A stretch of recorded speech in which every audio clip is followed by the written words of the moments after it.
నమస్తే, welcome to Mirror TV Plus. ప్రస్తుతం మనతో పాటు ఉన్నారు former STU president, social activist and contested MLC, అలాగే ఆయన పొలిటికల్ అనలిస్ట్ కూడా ప్రస్తుతం మనతో పాటు ఉన్నారు భుజంగరావు గారు. ఆయన అడిగి అసలు తాజా రాజకీయాల మీద చర్చించే ప్రయత్నం చేద్దాము. నమస్తే సార్. నమస్తే అమ్మా, ఎలా ఉన్నారు? ఫైన్, చాలా బాగున్నా తల్లి.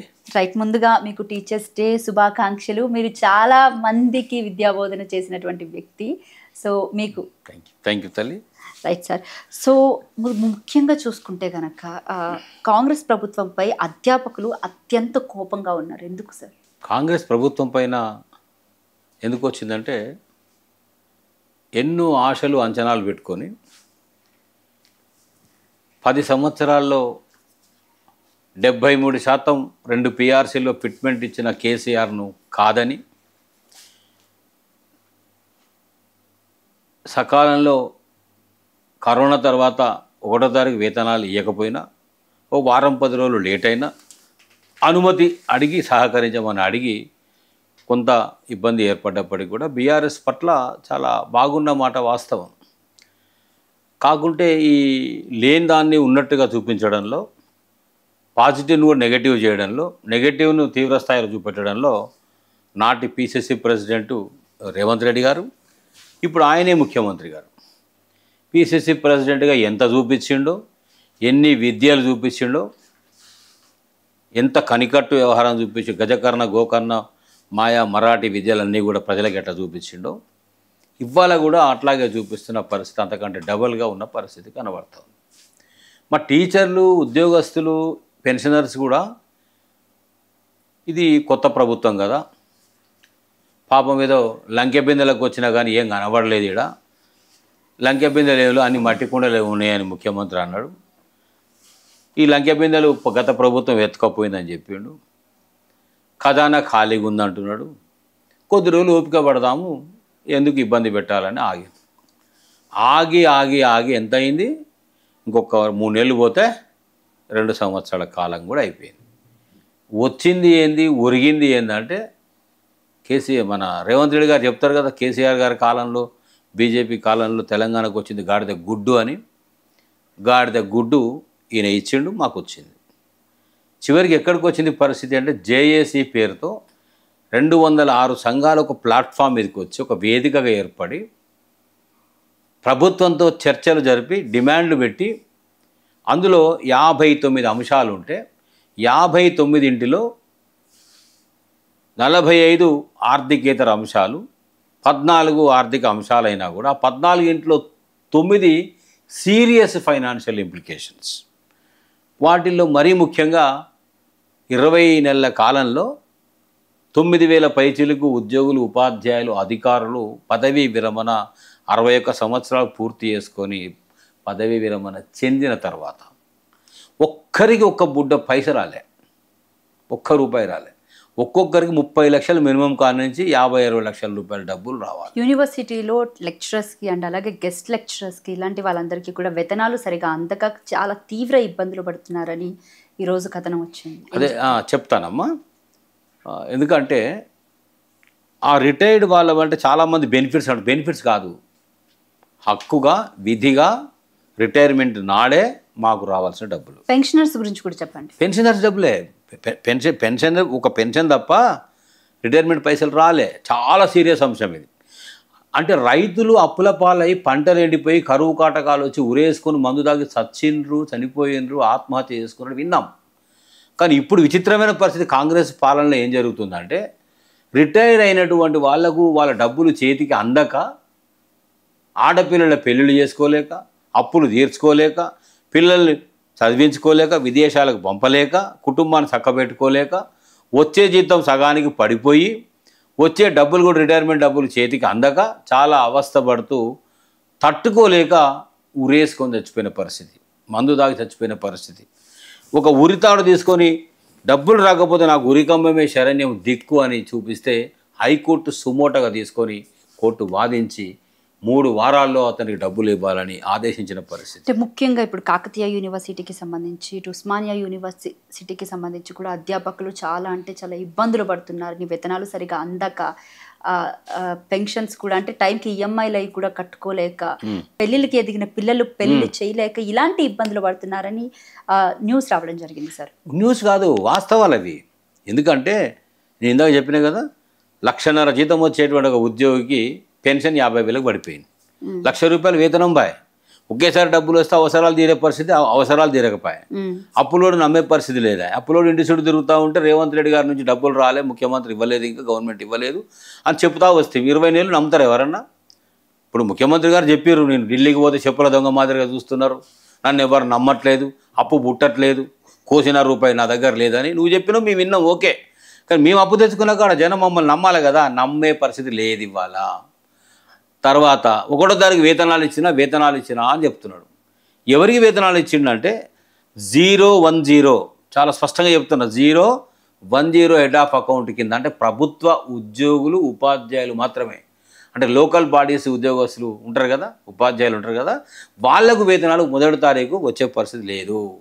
మోడల్ స్కూల్స్ ఉన్నాయి, 197 స్కూల్స్ ఉన్నాయి. వాటిలో సుమారుగా 3,000 పైచీలకు టీచర్స్ సిబ్బంది ఉన్నారు. అందులో 700-800 వరకు నాన్ టీచింగ్ స్టాఫ్కు 6 నెలలైంది జీతాలు లేవు. అవును, ఇది కూడా ఈరోజు జీతాలు వాళ్ళకు లేవు. కాంట్రాక్ట్ లెక్చరర్స్, కాంట్రాక్టు సిబ్బంది ఉన్నారు, వాళ్ళకు వేతనాలు లేవు. సర్వశిక్ష అభియానం ఉన్నది, అందులో అవుట్ సోర్సింగ్ వాళ్ళు ఉంటారు, వాళ్ళకు వేతనాలు లేవు. అంగన్వాడీ వాళ్ళు ఉన్నారు, వాళ్ళకు రెగ్యులర్ వేతనాలు లేవు. ఆశా వర్కర్స్ ఉన్నారు, వాళ్ళకు రెగ్యులర్ వేతనాలు లేవు. హోమ్ గార్డ్స్ కూడా 10, 12, 15 తారీఖు దాకా వాళ్ళ వేతనాలు పోతున్న పరిస్థితి. అంటే వేతనాలు ఒక్కటిని బ్రహ్మాండంగా ఇస్తున్న సమర్థత నాది ఇదే అని చెప్పే ప్రయత్నం చేసినప్పటికి కూడా కనబడేది ఒకటి, ఉన్న పరిస్థితి ఒకటి. ఇవాళ యూనివర్సిటీలలో బాగా నేను ఖాళీలని నింపేసిన నిధులు బాగా ఇచ్చిన పరిస్థితి ఉంది కదా. నిన్న మొన్న ఉస్మాన్ యూనివర్సిటీకి పోతే విద్యార్థులంతా నిరసన తెలిపారు. ఆడికి పోయినాక అక్కడ ఒక ఆడిటోరియం, అక్కడ ఒక బిల్డింగ్ ఓపెన్ అయితే ఆ బిల్డింగ్ 100 కోట్లతో ఆ బిల్డింగ్ కడితే ఆ 100 కోట్ల నిధులు బీఆర్ఎస్ గవర్నమెంట్ ఇచ్చింది. శంకుస్థ భూమి పూజ వాళ్ళు చేశారు, నిర్మాణం వాళ్ళు చేశారు. రిబ్బన్ కటింగ్ మాత్రం రేవంత్ రెడ్డి గారు పోయారు. అంటే రేవంత్ రెడ్డి గారు అదృష్టం ఎట్లుందంటే కంప్లీట్ అయినాక కత్తెర పెట్టుకొని కటింగ్ చేయడానికి మాత్రం కరెక్ట్ టైం అంటే 100% కత్తెర జేబులో పెట్టుకొని కటింగ్ కొరకే పోతున్నాడు కనబడతా ఉంది. అక్కడికి పోయిన తర్వాత సంబంధం లేని సబ్జెక్ట్ ఎక్కడన్నా అది పిల్లల సమావేశమే కానీ, లెక్చరర్ సమావేశమే కానీ, పెన్షనర్ల మీటింగే కానీ, ఐటీ కంపెనీ మీటింగే కానీ, యాడికన్నా ఒక్కటే పాఠం ఆయనకు తెలిసింది, కల్వకుంట్ల కుటుంబం, కేసీఆర్, కేటీఆర్, హరీష్ రావు కుటుంబ సభ్యులను పొట్టు అడ్డగోలుగా తిట్టారు. దాని దగ్గరికి వెళ్దాం మనం. అంతకన్నా ముందు అశోక్ నగర్ విషయానికి వస్తే కనుక గత 10 సంవత్సరాల నుంచి ఎప్పుడు కూడా అశోక్ నగర్ ఏ రోజు వెలవెలబోలేదు. అంటే I mean to say like ఎలా అంటే విద్యార్థులతో కిటకిటలాడిందే తప్ప ఏ రోజు కూడా అక్కడ ఎవరూ లేకుండా మనకి కనిపించలేదు. బట్ ఈ రోజు కాలంలో చూస్తే అసలు మొత్తం అంతా కూడా అక్కడ సంక్రాంతికి ఊరు వెళ్ళిపోతే ఎలా అంత ఖాళీ అయిపోతుందో అలాగా కనిపిస్తున్నటువంటి పరిస్థితి. ఇంకా అలాగే ముఖ్యంగా లైబ్రరీ విషయానికి వస్తే అసలు అక్కడ స్టూడెంట్సే లేకుండా వెళ్ళిపోయారు. మొత్తం అంతా పల్లెబాట పడుతున్నారు స్టూడెంట్స్ అంతా. దీన్ని మనం ఏ విధంగా చూడొచ్చు? అలాగే ఏటా 2 లక్షల ఉద్యోగాలు అన్నారు, దానికి అసలు ఒక తీరు తెన్ను కూడా కనిపించట్లేదు. ఏం చెప్తారు సార్? అమ్మా, 1,60,000 ఉద్యోగాలు టీఆర్ఎస్ బీఆర్ఎస్ గవర్నమెంట్ ఇచ్చింది, నోటిఫికేషన్స్ ఇచ్చింది, ఉద్యోగాలు ఇచ్చింది. ఓకే, ఈ మొన్న ఇచ్చిన 60,000 ఉద్యోగాలు నింపినా నేను అంటున్నాడు కదా, ఆ 60,000 ఉద్యోగాలకు మీటింగ్ పెట్టి నియామక పత్రాలు ఇచ్చిండు. పత్రాలు ఇచ్చి మొత్తం తన ఖాతాలో వేసుకునే ప్రయత్నం చేసిండు. ఓకే, నోటిఫికేషన్లు బీఆర్ఎస్ గవర్నమెంట్, పరీక్షలు బీఆర్ఎస్ గవర్నమెంట్వి, సెలక్షను బీఆర్ఎస్ గవర్నమెంట్ది, నియామక పత్రాలు కోర్టు కాంప్లికేషన్స్ వల్ల కాస్త లేట్ అయ్యి గవర్నమెంట్ మారినందువల్ల ఇందాక అన్నా కదా, కత్తెర పట్టుకునే అదృష్టం కొందరికే ఉంటుంది. అలాంటి అదృష్టం రేవంత్ రెడ్డికి, మన దురదృష్టమైన అదృష్టమే కానీ నియామక పత్రాలు ఇచ్చే పరిస్థితి వచ్చి అవి ఇచ్చి ఉన్నా బాగుండేది. ఇట్లా నేను చాలా నియామకాలు చేస్తా అని చెప్పినా బాగుండేది. ఇవన్నీ నేనే చేసినాం. మేము 60,000 ఉద్యోగాలు ఇచ్చినాం. 2 లక్షల ఉద్యోగాలు మీరు ఇందాక అడిగారు కదా, 2 లక్షల ఉద్యోగాలు ఇచ్చినా ఇస్తా అని చెప్పినా కదా. ఇక వచ్చినటువంటి గింత షార్ట్ పీరియడ్ని 60,000 ఉద్యోగాలు ఇచ్చినా అని చెప్పాడు. అంటే ఒక సామెత ఉంటుంది, ఆ గేదో ఎక్కడైనా కట్టని, నా దొడ్లో ఇంత చాలు, నా ఖాతా నా రిజల్ట్ నా దగ్గర పడితే చాలు అనుకునే విధంగా రేవంత్ రెడ్డి గారు ఉంటే పిల్లలు ఏం అడిగారంటే నిరుద్యోగులు, జాబ్ నోటిఫికేషను నువ్వు అసెంబ్లీలో ప్రకటిస్తేవి, ఎన్నికల ప్రచారం లోపల బీఆర్ఎస్ ఉద్యోగాలు ఇచ్చినప్పటికీ కూడా ఇవ్వలేదని చిలువలు పలువలు చేసి మమ్మల్ని రెచ్చగొట్టి మా శక్తియుక్తులు మా ఎనర్జీ మొత్తం వాడుకొని ఊరూరా మొత్తం ప్రచారం చేసి మా అయ్య దగ్గరికి పోయి మా అమ్మ దగ్గరికి పోయి మా బంధువుల దగ్గరికి పోయి మా బతుకులు బాగుపడతాయి, మా కొలువులు వస్తాయి, తెలంగాణ ఆకాంక్ష అయినటువంటి నియామకాలు పూర్తి స్థాయిలో జరగలేదు, ఇక 10 ఏళ్ళు వేసారు, ఇంటికి పెద్ద కొడుక అందరిని ఆదుకుంటున్నాడు, కడుపు నిండా పెడుతున్నాడు, కేసీఆర్కే వేద్దాము, టీఆర్ఎస్కే వేద్దాము, బీఆర్ఎస్కే వేద్దామని అంటే ఈ ఒక్కసారి మా మాట వినమని పిల్లలు అడ్డుపడితే పిల్లల మాటలు పట్టుకొని తల్లిదండ్రులు బంధువులు ఒక్కసారి మార్పు కోసం మంచి జరుగుతుందని అనుకొని కాంగ్రెస్కి ఓటేసిన పరిస్థితి. కాంగ్రెస్కి ఓటేసిన తర్వాత అదే పిల్లలు వాళ్ళు ఏం మాట్లాడుతూ ఉన్నారు, రాహుల్ గాంధీ వచ్చే, ప్రియాంక గాంధీ వచ్చే, సెంట్రల్ లైబ్రరీకి వచ్చి మీటింగ్ పెడితే మేము వస్తే ఇట్లుంటుందంటారు, అట్లుంటుందంటారు, ఉద్యోగాలు బ్రహ్మాండంగా ఇస్తామంటారు, 2 లక్షల ఉద్యోగాలు అంటారు, మరి నోటిఫికేషన్స్ లేవు, ఎట్లా ఈ పరిస్థితి అని వచ్చింది. గ్రూప్ 1 వచ్చినప్పుడు పెద్ద విపరీతమైన పరిస్థితి. గ్రూప్ 1లో ఇబ్బందులు ఏం జరిగినాయి, 1:50 పిలువద్దు, 1:100 పిలువని అన్నారు. 55 జీవో రద్దు చేసి 29 ఇవ్వడం అన్యాయం, 29 రద్దు చేయండి, 55 జీవోను పునరుద్ధరణ చేయండి అడిగారు. వాళ్ళు అడిగిన దాంట్లో న్యాయం ఉంది కదా. ఏం చేస్తావో చెప్పకుండా, ఎందుకు చేయవో చెప్పకుండా పోలీసు వాళ్ళని పెట్టి లాఠీలు చేతికి చీపులు వాళ్ళ కొట్టించినావు కదా. అంటే నీతే తన్ను తినడానికి, పోలీసు వాళ్ళ చేత తన్ను తినడానికి నిన్ను తీసుకొచ్చి ఓటేపించి గెలిపించి సీట్లో కూర్చోబెట్టుకొని తన్నించుకోవడం కోసం తీసుకొచ్చినామా అనే బాధలో ఇవాళ నిరుద్యోగులు ఉన్నారు. నిరుద్యోగులు క్వశ్చన్ చేస్తూ ఉంటే ఒక్క మంత్రి మాట్లాడాడు, నిరుద్యోగులు క్వశ్చన్ చేస్తూ ఉంటే ముఖ్యమంత్రి రేవంత్ రెడ్డి గారు మాట్లాడాడు, ఇక అద్దంకి దయాకర్ గారిని తీసుకెళ్ళి అక్కడ క్వశ్చన్ చేసినా కూడా by end of the day అది బీఆర్ఎస్ కార్యకర్తలు అనే మాట కూడా ఈ మధ్య కాలంలో కాంగ్రెస్ పార్టీ నేతలు పెద్ద ఎత్తున ప్రచారం చేస్తున్నారు. మరి ఏం చెప్తారు? అంటే అద్దంకి దయాకర్ అనే వ్యక్తిని తీసుకుపోయి అక్కడక్కడ సమాధానం చెప్పేసే పరిస్థితి చేస్తూ ఉన్నారు. బల్మూరు వెంకట ఎవరమ్మా, విద్యార్థి సంఘ నాయకుడు కదా, విద్యార్థుల బాధలు తెలివయా, ఈ విద్యార్థుల బాధలు తెలివయా, ఆనాడు ఉద్యమాలు పనికి వచ్చినాయి కానీ ఉద్యమాల్లో పోరాటాల్లో నుంచి వచ్చినోడు కదా నువ్వు, ఎట్లా మర్చిపోతావు నువ్వు? అంటే పదవి ఎక్కగానే సీట్ ఎక్కగానే అన్ని మర్చిపోతావా?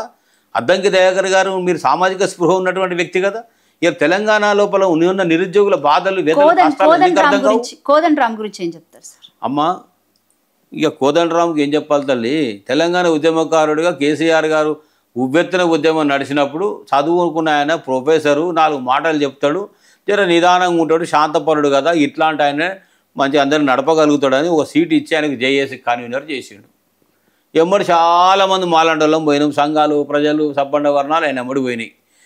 పాపం బీఆర్ఎస్ అధికారంలోకి రాగానే టీఆర్ఎస్ అధికారంలో కేసీఆర్ గారు మొదటి ముఖ్యమంత్రి కాగానే కడుపు నిండా విషం నింపుకొని, మస్తిష్కం అంతా విషం నింపుకొని ఆ టీఆర్ఎస్ బీఆర్ఎస్ పట్ల అడుగడుగున ద్వేషం పెంచుకొని ఉన్నటువంటి పరిస్థితుల్లో ఆనాటి కోదండరాం ఉద్యమాల్లో ఉన్న కోదండరాం ఇప్పటి కోదండరాంకు పోలిక లేకుండా వ్యక్తిత్వంలో మార్పు వచ్చి మనసంతా విషమైపోయి కలుషితమైన పరిస్థితిలో నువ్వు రైతుల గురించి మాట్లాడవు, నిరుద్యోగుల గురించి మాట్లాడవు, పల్లెల గురించి మాట్లాడవు, కష్టాల గురించి మాట్లాడవు, కాంగ్రెస్ పెడుతున్నటువంటి ఇబ్బందుల గురించి మాట్లాడవు, ఒక్కనాడు కూడా నోరు తెరిచి మాట్లాడని పరిస్థితి ఎందుకు లేదు అని అడుగుతున్నాను నేను. రైట్, అయితే నేను మీ మాటకు అడ్డొస్తున్నాను. ఒకప్పుడు బీఆర్ఎస్ ప్రభుత్వం అధికారంలో ఉన్నప్పుడు పెద్ద ఎత్తున ఈ మేధావులంతా కలిపి బీఆర్ఎస్ని ఏకచక్రంగా చూపిస్తూ, అంటే వీళ్ళదే తప్పు, టీజీపీఎస్సీ కానివ్వండి, లేకపోతే ఈ చిన్న చిన్న వాటిలో ప్రతిదీ కూడా భూతద్దల్లో పెట్టి చూపించి తెలంగాణ విఠల్ కానివ్వండి, లేకపోతే ఈ కోదండరాం కానివ్వండి, అద్దంకి దయాకర్, బల్మూరు వెంకట్, ఈ పృథ్వీ అని వీళ్ళంతా, పాషం యాదగిరి, వీళ్ళంతా ఒకప్పుడు బీఆర్ఎస్ని చాలా పెద్ద ఎత్తున ప్రచారం చేశారు వాళ్ళ తప్పుల మీద. మరి ఈ రోజు ఎందుకు వీళ్ళు చేస్తున్నటువంటి తప్పులు కానీ, లేకపోతే ఇచ్చిన 6 గ్యారెంటీలు, 421 హామీలు, డిక్లరేషన్స్, లేకపోతే ఈ రైతుల పట్ల అసమ్మతి రాగాలు, ఇవన్నీ ఎందుకు వీళ్ళు మాట్లాడట్లేదు? కంటికి కనబడుతున్నాయి కదా. కాంగ్రెస్ మార్పు రావాలి, కాంగ్రెస్ కావాలి, మార్పు వచ్చింది, కాంగ్రెస్ వచ్చింది, ఈ స్లోగను ఈ డిమాండ్ పెట్టి ప్రజల దగ్గర తీసుకెళ్లి రాజకీయ నాయకులు ఎదగడానికి మార్పే తప్ప ఇక్కడ ప్రజలు అసలు ఏమి ఎదిగారు చెప్పండి? అవును, ఏం బాగుపడ్డారు? ఇట్లా కోరుకున్న దాంట్లో ఇందాక మీరు చెప్పినటువంటి మేధావులు, ఉద్యమకారులు, తెలంగాణ బిడ్డలందరూ కూడా ఉన్నమాట ఉన్నారు వాస్తవం. కానీ మీతో నేను ఎందుకు ఎక్కడ విభేదిస్తున్నా అంటే, పూర్తిగా గొంతు చంపుకొని, మనసు చంపుకొని, మూగబోయి, కాళ్ళబేరానికి పోయి, మార్టిగేజ్ అయ్యి వ్యక్తిత్వాలు అమ్ముకున్నటువంటి వ్యక్తుల్లో మొట్టమొదటి వ్యక్తి కోదండరాం గారు. తర్వాత ఎడ్యుకేషన్ కమిషన్ వేసి దానికి చైర్మన్ పీటేస్తే ఆ పీటకు అమ్ముడు పోయిన వ్యక్తి ఆకునూరు మురళి గారు. విఠల్ అనే వ్యక్తి పబ్లిక్లో ఉన్నాడు, ఉద్యమాల్లో పోరాటాలు ఇప్పుడు కూడా ఉన్నమాట నిజం. పృథ్వీ కూడా మాట్లాడుతున్నాడు. అంటే ఇలాంటి వాళ్ళు సామాజిక స్పృహ ఉన్నటువంటి వాళ్ళు ఆ రోజు కొట్లాడినరు, అప్పుడు జరగందేదో ఇప్పుడు జరుగుతుందని ఊహించారు, కలగన్నారు. కానీ అంతకంటే ఘోరమైనటువంటి పాలన ఇప్పుడు నడుస్తూ ఉంది. ఈ పరిస్థితిలో తట్టుకోలేకపోతున్నాం అనే బాధ నిరుద్యోగుల పక్షాన, రైతుల పక్షాన, సమాజం పక్షాన నిలబడి వాళ్ళకు పరిస్థితిలో వాళ్ళు పోరాడుతున్నారు. వాళ్ళ మీద కూడా కేసులు పెట్టి అర్ధరాత్రి ఇళ్లకి ఎత్తుకపోయి ఎంత ఇబ్బంది పెట్టి అంత ఇబ్బంది పెడుతున్నారు. వాళ్ళు అడుగుతున్న క్వశ్చన్ ఒకటే, ఆనాడు కాంగ్రెస్ ప్రచారం చేసినప్పుడు మేము బంధువులము, మేము అక్కడికి వచ్చినాము, మీ ఆపదకు ఉపయోగపడ్డాము. ఇవాళ మేము ఉన్నది ఉన్నట్టుగా వాస్తవం మాట్లాడే పరిస్థితి ప్రయత్నం చేస్తే మా మీద కేసులు పెట్టి మమ్మల్ని చెరసాల పాలు, జైలు పాలు చేసే పరిస్థితి ఎందుకు ఉంటుందని వాళ్ళు క్వశ్చన్ చేస్తూ ఉన్నారు. వాళ్ళకి సమాధానం చెప్పే పరిస్థితిలో కాంగ్రెస్ ప్రభుత్వం లేదు. గాదే ఎన్నే కానీ వీళ్ళందరి నోట్లు ఎందుకు అసలు ఇప్పుడు లేవట్లేదు, ఎందుకు ప్రశ్నించలేకపోతున్నారు వీళ్ళంతా? అంటే ఒకటమ్మా, వ్యవస్థను చూసినప్పుడు ఈ వ్యవస్థ లోపల కేసీఆర్ అనేటువంటి వ్యక్తి వచ్చినప్పుడు మొదట్లో, ఎందుకంటే తెలంగాణ టీచర్స్ జేఏసీగా నేను చైర్మన్గా పనిచేసి తెలంగాణ ఉద్యమం నడిచినంత కాలం కూడా అడుగులో అడిగేసి ఉద్యమాల్లో ఉన్నటువంటి వ్యక్తిగా నేను అంతా అనుభవించినటువంటి దగ్గర నుంచి చూసిన వ్యక్తిగా చెప్తున్నా. కేసీఆర్ గారు ఎప్పుడైతే పరిపాలనా పగ్గాలు చేతికి వచ్చినాయో ఈ ప్రజలు కూడా తెలివైన నిర్ణయం తీసుకున్నారు. ఉద్యమకారునికే పాలనా పగ్గాలు ఇస్తే ఈ రాష్ట్రం చక్కబడాలి, నిలబడాలి, బాగుపడాలంటే ఇది కరెక్ట్ నిర్ణయం అనుకొని ఓట్లు వేసారు. కేసీఆర్ గారిని గెలిపించిన పరిస్థితి. గెలిపించిన వెంటనే ఇక్కడ సమైక్య రాష్ట్రంలో సమైక్యవాదిగా పాలన చేసినటువంటి చంద్రబాబు నాయుడు గారు ఆ పాలనా పగ్గాలు కేసీఆర్ చేతికి రాగానే అది తట్టుకోలేనటువంటి వ్యక్తి మొదటి ప్రయోగం, విఫల ప్రయోగం ఎవరితో చేశారు అంటే ఇదే రేవంత్ రెడ్డి గారితో డబ్బు సంచులు చేతికిచ్చి ఎమ్మెల్యేలను కొని ప్రభుత్వాన్ని పడగొట్టే ప్రయత్నం, కుటిల ప్రయత్నం చేశారు. ఆ కుటిల ప్రయత్నంలో తోడ్పాటును అందించినటువంటి వ్యక్తి కోదండరామ్ గారు కూడా ఒకరు. ఇలాంటి మేధావుల్లో వెనకుండి పావులు నడిపిన దాంట్లో కొందరు కనబడకుండా పనిచేసిన పరిస్థితి ఉంటే ఉండవచ్చు కాక. కానీ రేవంత్ రెడ్డి గారు ఎప్పుడైతే డబ్బు సంచులతో సహా స్పష్టంగా దొరికిపోయిండో, విజన్ ఉన్నటువంటి తెలివైనటువంటి ముఖ్యమంత్రి సరైన సమయానికి మేల్కొని ప్రభుత్వాన్ని కాపాడుకొని వేటుపడకుండా చూసుకున్నటువంటి దాంట్లో ఆనాడు ప్రభుత్వాన్ని కాపాడుకోగలిగారు. అది మొదలు కడుపు నిండా విషయం పెట్టుకొని ఆ వ్యక్తి గెట్టు పంచాయతీ కాదు, భూమి పంచాయతీ కాదు, వ్యక్తిగత కక్షలు కావు. ఇక్కడ రాష్ట్రం వచ్చింది, రాష్ట్రం సాధించి చేతిలో పెట్టిన పరిస్థితి. పదవులు ఆకాంక్షించి పనిచేశారు తప్ప ఎవరు కూడా ప్రజల కోసం పనిచేయలేదు ఇక్కడ. 100%.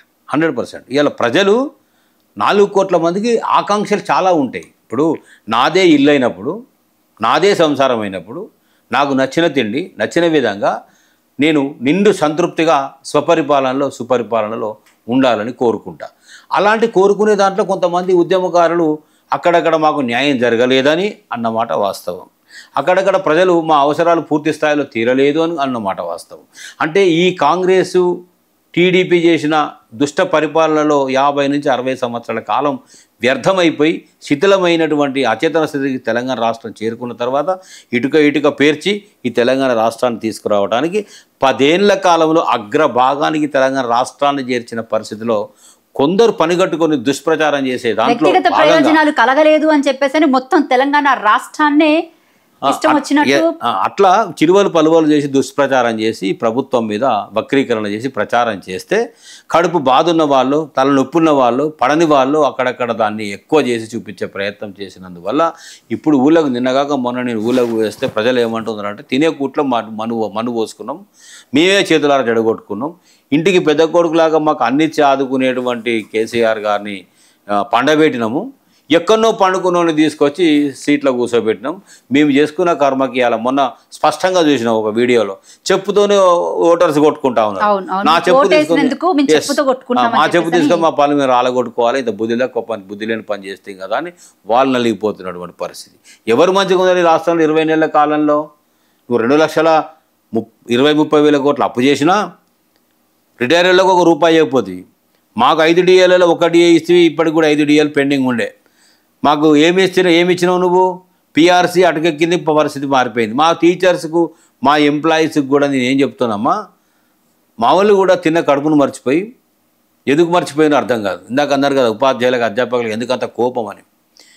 ఇప్పుడు పెట్టేవాడు కడుపు నిండా పెడుతుంటే ఇంకేదో పెడతాడని అత్యాశకు పోయి బోర్లా పడ్డ పరిస్థితి. 73% అంటే నిన్న ఒక ఉపాధ్యాయ సంఘానికి, జాయింట్ స్టాఫ్ కౌన్సిల్ అసోసియేషన్ సంఘానికి 74 సంవత్సరాల చరిత్ర ఉన్నటువంటి STU అంటే స్వాతంత్ర్యానికంటే ముందు 1946లో ఏర్పడ్డ ఉపాధ్యాయ సంఘానికి పనిచేసిన వ్యక్తిగా నేను మా వాళ్ళకి చెప్తా ఉన్నా, మా టీచర్స్కి ఎంప్లాయీస్కి ఏం తక్కువ చేసిండు కేసీఆర్. 73% మొదటిసారి 43% మనకు ఫిట్మెంట్ ఇచ్చిండు, రెండోసారి 30% ఫిట్మెంట్ ఇచ్చిండు. 10 ఏళ్ల కాలంలో 73% వేతనాలు పెంచిండు కదా. మరి ఇప్పుడు ఉన్నటువంటి పరిస్థితుల్లో మొన్న ఎన్నికల ముందు కూడా 5% 5% ఐఆర్ ఇచ్చిపోయింది కదా. అంటే మూడో పిఆర్సీ రావాలి కదా. 6 నెలలు అమలు చేస్తా అన్నారు కదా. మరి 20 నెలలు అవుతుంది పిఆర్సీ గురించి మాట్లాడని రేవంత్ రెడ్డి గారిని నిలబెట్టే ప్రయత్నం ఎందుకు చేయడం లేదు? జేఏసీలో ఎన్ని సంఘాలు ఉన్నాయి అనుకుంటున్నారు మీరు? 206 సంఘాలు ఉన్నాయి. 206 సంఘాలు అల్టిమేటం ఇచ్చి 3 సార్లు జేఏసీ పిలిపిస్తే ఏమంటారు? సమరమే ఇక అంటారు. చల్లబడితే చక్కబడితే సర్దుకుంటారు, వచ్చేస్తారు. అంటే పోవుడు ఊపుకుంటా పోవుడు, ఉత్త చేతులతో వచ్చాడు. ఇట్లా ఒకసారి కాదు, 2 సార్లు కాదు, 3ఓసారి మొన్న కూడా జరిగిన పరిస్థితి. ఎందుకు ఈ పరిస్థితి వస్తుందని అన్నారు కదా మీరు.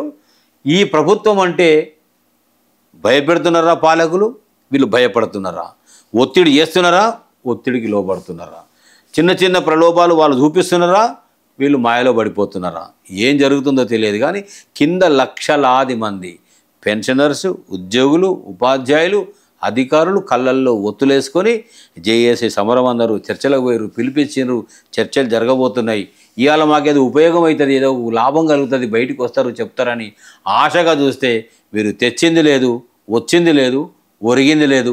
నవ్వుల పాలైపోయి గతమెంతో ఘనకీర్తి చరిత్ర కలిగినటువంటి జేఏసీ జాయింట్ యాక్షన్ కమిటీ 206 సంఘాల్లో ఉన్నటువంటి ప్రాథమిక సభ్యుల కింది స్థాయి ఉన్నటువంటి ఉద్యోగుల పరువును తాకట్టు పెట్టి వస్తున్న పరిస్థితి ఉంది అని అందరూ కూడా ఇలా ఆవేదనతో పడుతున్నారు పరిస్థితి కనబడతా ఉంది. రైట్. ఇంకా యూరియా విషయానికి వద్దాం సార్. ఒకసారి యూరియా కొరత లేదు అని సీఎం రేవంత్ రెడ్డి ఒక మాట మాట్లాడడం జరిగింది. అసలు నిలబడే ఓపిక లేక రైతులు నడి రోడ్డుపై కూర్చుంటున్నారు. సినిమా టికెట్ల కోసం వస్తారు కదా అభిమానులు, వాళ్ళతో పోల్చిన మన రేవంత్ రెడ్డి ఏమనుకోవచ్చు సార్ అసలు దీన్ని? ఇప్పుడు రేవంత్ రెడ్డి బాగా తెలివైనోడు, విజన్ ఉన్నోడు, పరిపాలన దక్షుడు, అందరికంటే తెలివైనోడు అని అవకాశం సీఎంగా ఇచ్చిండ్రా ఎట్లా ఇచ్చారో మనకైతే తెలియదు. బహుశా అందరికంటే ఎక్కువ డబ్బులు కలెక్షన్ చేస్తాడు, మూటలు మోస్తాడు, సామంతరాజు కప్పం కట్టినట్టు మాకు ఢిల్లీకి చేరవేస్తాడు. ఈయనైతేనే కరెక్ట్ సూటబుల్ పర్సను. డబ్బులు తెచ్చుట్లో కొల్లగొట్టుట్లో ఈయనను మించినోడు లేడని అవకాశం ఇచ్చారో ఎట్లా ఇచ్చారో ముఖ్యమంత్రి అవకాశం వచ్చింది. వచ్చిన తర్వాత ఆయన సామర్థ్యానికి ఇదే ఎగ్జాంపుల్ కదా. 10 ఏళ్ల కాలంలో కేసీఆర్ ఇట్లా చేసిండు అట్లా చేసి ఎవరికి ఏం చేయలేదు, చిలువలు పలువలు వక్రీకరించి దూషణలు చేసి మాట్లాడినటువంటి మనకి ఇవాళ సోయి ఏం తెలవాలంటే, ఎప్పుడన్నా ఒక యూరియా బస్తా కోసం ఒక రైతు రావంగా చూసినాం ఆ 10 ఏళ్ల కాలంలో. ఆ యూరియా ఎక్కడికి వెళ్ళి వచ్చేదో, రైతుకి ఎప్పుడు సకాలానికి దొరికేదో, ఎక్కడ కూడా రోడ్డు మీద ఒక రైతు కనబడకుండా సకాలానికి ఎరువులు దొరికిన పరిస్థితి కదా. పాత రోజులు మళ్ళీ వస్తాయన్నారు ప్రచారంలో. పాత రోజులు అంటే గిట్లుంటాయి అనుకోలే పాపం. ఇగో ఇట్లా యూరియా కొరకు చెప్పులు పెట్టి సంచులు పెట్టి లైన్ నిలబడి అందరూ ఒకటేసారి వచ్చి దండయాత్ర చేయడంతో యూరియా ఇవ్వడానికి ఇబ్బంది అవుతుందే తప్ప అసలు యూరియా కొరత అని లేదు. ఇదొకటి. ఇంకొక మాట ఏంటంటే, రైతుల్ని పట్టుకొని వాడు అక్కడ కూర్చుంటాడు, వీడు ఇక్కడ కూర్చుంటాడు, వాడు ఇది చేస్తాడు, వాడు అది చేస్తాడు, వాడు ఎక్కడో కూర్చుంటాడు, వీళ్ళ దగ్గరికి వెళ్ళి మైకులు పెడతారు అని చెప్పేసి అని ఇంకొక మాట మాట్లాడడం జరిగింది. సో వీళ్ళందరినీ చూపించి బూచీగా యూరియా కొరతే లేదు, కావాలని విష ప్రచారం తప్ప ఏమీ లేదు అని చెప్పేసి అని ఇటు పత్రికల్లో రావడం జరిగింది. ఇంకొకటి ఏంటి, ఇక్కడ ఒక్క శాటిలైట్ మీడియాకి సంబంధించి రైతుల ఆవేదన కానీ రైతులకి సంబంధించినటువంటి పనులు కానీ ఒక్కటి కూడా ప్రచారం రావట్లేదు, జరగట్లేదు, ఎక్కడ కూడా చూపించట్లేదు. అంటే మెయిన్ స్ట్రీమ్ మీడియాని ఇంతలా మేనేజ్ చేయడానికి గల కారణం ఏంటి? అమ్మా, నేను బడిపంతులుగా సింపుల్గా మనం ఆలోచన చేద్దాం. ఎన్ని ఎకరాల్లో పంట వేసారు, ఎంతమంది రైతులు ఉన్నారు, ఎన్ని యూరియా సంచులు అవసరమైతే అనేది రికార్డు ప్రభుత్వం దగ్గర, అగ్రికల్చర్ డిపార్ట్మెంట్ దగ్గర గత 10 ఏళ్ల కాలంలో నమోదై ఉన్నది కదా. ఆ సంచులన్నీ తెచ్చి సకాలంలో అడ్వాన్స్గా స్టోరేజ్ ఎక్కడ చేసిర్రో అనుభవాలు ఉన్నాయి కదా. కొత్తగా ఇవాళ యూరియా అనేది ఇప్పుడే పుట్టుకురాలని ఇవాళ కొత్తగా నువ్వు ఇవ్వడం లేదు కదా. ఉన్నటువంటి ట్రాక్ను కంటిన్యూ చేస్తే అయిపోయేది కదా. బహుశా నేను అనుకుంటున్నా ఈ ముఖ్యమంత్రి కేసీఆర్ గారు ఆనవాళ్ళు అన్నీ తుడిచేస్తాం మలిపేస్తాను అన్నాడుగా. మీకు పంట పొలాలు ఒక్క నిమిషం నేను టైం తీసుకుంటాను, ఒక్క నిమిషం వినండి. మాలిపేస్తా తుడిపేస్తానే దానిక తెలంగాణ తల్లిని కాంగ్రెస్ తల్లి చేసిండు. తెలంగాణ గేయాన్ని తీసుకపోయి కిరవాణి చేతిలో పెట్టిండు. కాకతీయ కళాతోరణాన్ని చార్మినార్ని మాయం చేసిండు. ఇక ఎక్కడో పెట్టాల్సిన దగ్గర తీసుకొచ్చి బయట పెట్టే పరిస్థితి, సెక్రటేరియట్లో పెట్టబోయే విగ్రహాన్ని మనం చూసినాం కదా ఎక్కడ పూజ చేశారు, తెలంగాణ తల్లి ఉండే కాడ తీసుకొచ్చి ఆ రకమైన పరిస్థితి. అంటే కేసీఆర్ ఆనవాళ్ళు తుడిచే దాంట్లో భాగంగా నేను అనుకుంటున్నా, యూరియా ఎక్కడికి వెళ్ళి తెచ్చిండు, ఎక్కడ స్టోరేజ్ చేసిండు, ఎంత అడ్వాన్స్గా పెట్టిండు, గట్ల నేనెందుకు చేయాలి? ఇంకా కేసీఆర్ ఆనవాళ్ళు నాకెందుకు? నేను చాలా తెలివైనోడిని. అప్పటికప్పుడు ఇన్స్టంట్ కాఫీ ఉంటుంది కదా, ఇన్స్టంట్ కాఫీ మాదిరిగా నేను ఇన్స్టంట్గా ఎరువులు అప్పటికప్పుడు అందించగలిగే బాహుబలి పాత్ర నాది. మొత్తం యంత్రాంగం నా చేతుల్లో ఉందని తెలివితక్కువతనం, మూర్ఖత్వంతో మొత్తం రైతుల ప్రాణం గోసబుచ్చుకునే పరిస్థితి ఇది. ఇంకొక రెండోది, ఇవాళ తెలంగాణ రాష్ట్రం లోపల ఈ ప్రభుత్వం వచ్చినాక చేసింది ఏంది అని అంటే, రైతు బంధు పోయింది, రైతు బంధు గోవింద, రైతు భరోసా అంతంతే, రుణమాఫీ గోవింద జరిగింది 50%, 150 మంది ఇవాళ కూడా ఏమి లేని పరిస్థితి. రైతు బీమా ఎక్కడ ఎవరికి లేదు. నీళ్లు మాత్రం కాళేశ్వరం కాడికి వెళ్ళి ఎస్ఆర్ఎస్పీ నుంచి, ఎల్లంపల్లి నుంచి, మిడ్మానర్ నుంచి, ఎస్ఆర్ఎస్పీ నుంచి, నేనుండే నా గ్రామం సూర్యాపేట తుంగతుర్తి దగ్గర నాకుండే పొలంలో కూడా నీళ్ళు వచ్చినాయి. జీవితంలో ఎప్పుడు చూడలే, నాకు 60 ఏళ్ళు ఎప్పుడు వాటర్ రాలే. ఈ కేసీఆర్ గారి హయాంలోనే వాటర్ వచ్చింది. ఒక యూట్యూబ్ ఛానళ్ళు తక్కువేం లేవమ్మా, వీళ్ళు చూపించేది వీళ్ళు చూపించారు. అంటే కేసీఆర్ ప్రతిపక్షంలోకి పోవడానికి, గిట్లాంటి రేవంత్ రెడ్డి గిట్ల ముఖ్యమంత్రి కావడానికి కారకులు ఎవరంటే ఇక యూట్యూబ్, సోషల్ మీడియానే చాలా కారణమైంది. ఆ రోజు రేవంత్ రెడ్డి గారు మొత్తం బ్యాండ్ మేళ వేసుకొని తిరిగినట్టు మొత్తం యూట్యూబ్లో నెంబడేసుకొని తిరిగాడు. ఇంత ఉంటే 10%గా ఉంటే 100% చెప్పమన్నాడు. పాపం వీళ్ళు కూడా నిజాయితీగానే సేవ చేశారు యూట్యూబ్ ఛానల్ వాళ్ళందరూ. ఆయన గొప్పలుగా కనబడ్డారు. ఇవాళ ఏమంటాడు ఇదే రేవంత్ రెడ్డి ఆ యూట్యూబ్ ఛానల్ గురించి ఏమంటాడమ్మా, వాడి పట్టేసుకొస్తాడు, ఆ పట్టేసుకొస్తాడు, ఈ ట్యూబ్ పెట్టుకుంటాడు, ఆ ట్యూబ్ పెట్టుకుంటాడు, వీడో వస్తాడు, వాడో వస్తాడు, సన్నాసి గాన్లు వస్తారు, చెంపలు వాయించుర్రు, దౌడలు వాయించుర్రు అంటాడు. ఇట్లా ఎన్నిసార్లు అన్నాడు? ఒకసారి అనలే, 2 సార్లు 3 సార్లు అంటే ఈ YouTube channels round table meeting పెట్టుకొని బాధను పంచుకొని ఇవాళ మన కళ్ళకు కనబడకుండా అయిపోయినాం అనే పరిస్థితి. రైతులు అరిగోసపడి ఎరువుల కేంద్రాల దగ్గర, పంపిణీ కేంద్రాల దగ్గర పడిచావులు వస్తుంటే, పడిగాపులు పడతా ఉంటే, ఈ మంచిగా ఉన్న రైతు కాడికి పోయి మూతి ముందర మైకి పెట్టి నువ్వు అడ్వర్స్గా మాట్లాడమంటే మూతి మీదకి ఒకటి ఎత్తాడు. నేను మంచిగా నాకేం అవసరం నేను మాట్లాడుతాందుకు అంటాడు. కడుపులో బాధ ఉన్నప్పుడు, ఆవేదన ఉన్నప్పుడు మీరు పంచుకుంటే తన బాధ తన మొత్తం కూడా చెప్తాడు. గట్ల చెప్తున్న రైతులే వీళ్ళంతా. రేవంత్ రెడ్డి మీద కోపం కొద్దో, మన మీద ప్రేమ కొద్ది మాట్లాడుతున్నారు, వాళ్ళలో ఉన్న బాధ కొద్ది మాట్లాడుతున్నారు. దాన్ని నువ్వు ఏం చేస్తావో చెప్పకుండా సోషల్ మీడియా, యూట్యూబ్ ఛానల్ మీద పడి ఏడ్చేందుకు. ఇక మెయిన్ స్ట్రీమ్ స్టూడియోస్ కూడా గతంలో దేనికి ఇంపార్టెన్స్ ఇచ్చిర్రు? ఇవాళ చెప్తా ఉన్నా, ఇవాళ సామాజిక మాధ్యమాల్లో సోషల్ మీడియా విప్లవం వచ్చినందువల్లనే ఆపలేక, నిలువరించలేక చాలా విషయాలు చాలామందికి క్షణాల్లో తెలిసిపోతున్న పరిస్థితి ఉంది. ఇవాళ ఒక శాటిలైట్ స్టూడియోకి పోవాలంటే, అపాయింట్మెంట్ కావాలంటే, ఒక విషయం చెప్పాలంటే అంత సులభమైనటువంటి దొరకదు. అధికారం ఉండాలి, దర్పం ఉండాలి, డబ్బు ఉండాలి, పలుకుబడి ఉండాలి, వాళ్ళకు పనికొచ్చే విషయమై ఉండాలి, ప్రభుత్వం మెప్పు పొందే విషయమై ఉండాలి. గట్లయితేనే గాడ అవకాశం దొరుకుతుంది తప్ప ఇంకో విధంగా ఉండదు. రేవంత్ రెడ్డి తట్టుకోలేక తన్లాడుతున్నాడు అంటే ఇవాళ సోషల్ మీడియా విపరీతమైనటువంటి ప్రచారంలో ప్రజలకు అన్నీ వివరిస్తున్నందువల్లనే రేవంత్ రెడ్డి గారికి మింగరాని కొరకరాని కొయ్యగా మిగిలిపోయిన పరిస్థితి ఏదైనా ఉందంటే యూట్యూబ్ ఛానల్స్. ఈ యూట్యూబ్ ఛానల్స్ ఇవాళ చేస్తున్న సామాజిక సేవ హ్యాట్స్ ఆఫ్ టు యూ. ఎందుకంటే విషయాలను శోధించి సమస్యల సాధన కోసం ప్రజలను అప్రమత్తం చేసి, ఏమి కావాలనో మీరు ఎడ్యుకేట్ చేసి, వాళ్ళ అభిప్రాయాలు కనుక్కొని ప్రజల మేలు కోసం కూడా చెప్తున్న పరిస్థితి కూడా ఉంటుంది కదా. అన్ని సరి చేసుకుంటే గవర్నమెంట్ మంచిగానే ఉంటుంది కదా. ఆయన అంటున్నాడు, నీకు 10 ఏళ్ళు నేనే ఉంటా, 10 ఏళ్ళు నేనే ఉంటా అని. నేను అంటున్నా, ఇక పొరపాటున కూడా నీకు కాదు, నువ్వు ఎవరికి మాయ చేసిండు ఆయన అంటే, చీమలు పెట్టిన పుట్టలు పాములకు నిలవైనట్టు ఇవాళ ఏమైపోయింది కాంగ్రెస్ పరిస్థితి? మళ్ళీ ఎవ్వరు కూడా పొరపాటున కాంగ్రెస్ కోటయ్యారు. కాంగ్రెస్ పరిస్థితి, కాంగ్రెస్ అంటేనే విశ్వసనీయత కోల్పోయిన పరిస్థితి. ఎవరిని నాశనం చేసిన ప్రజలనే కాదు, రేవంత్ రెడ్డి మాయ చేసి నాశనం చేసింది ఆ కాంగ్రెస్ పార్టీని కూడా నామరూపాలు లేకుండా చేసే పరిస్థితిలో కంకణ కట్టుకొని పనిచేస్తూ ఉన్నాడు. కాళేశ్వరం కమిషన్ రిపోర్ట్పై మీ ఒపీనియన్ ఏంటి సార్?